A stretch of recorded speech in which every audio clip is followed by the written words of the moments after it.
后来乡亲啊，欢迎北港的朝天宫创庙300多年来第一届有狗仔进香团。哈士奇进香团，婚临北港朝天宫来一场古水的人客，40-50只狗仔对主人做伫咧庙的广场拜拜。狗仔来挂香，诚信度注意，经过的人拢甲因翕相。这辆狗仔有主人的陪伴，为全国各地包游览车来北港朝天宫挂香。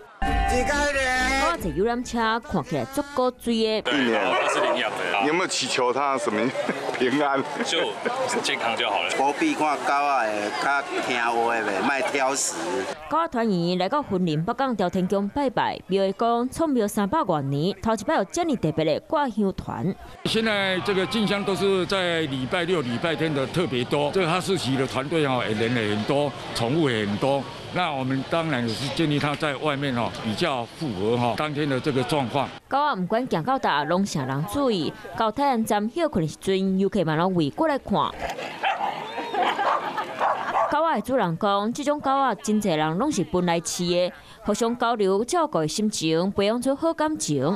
这摆做伙来到北港朝天宫挂香，过程无轻松，不过嘛成功创造话题。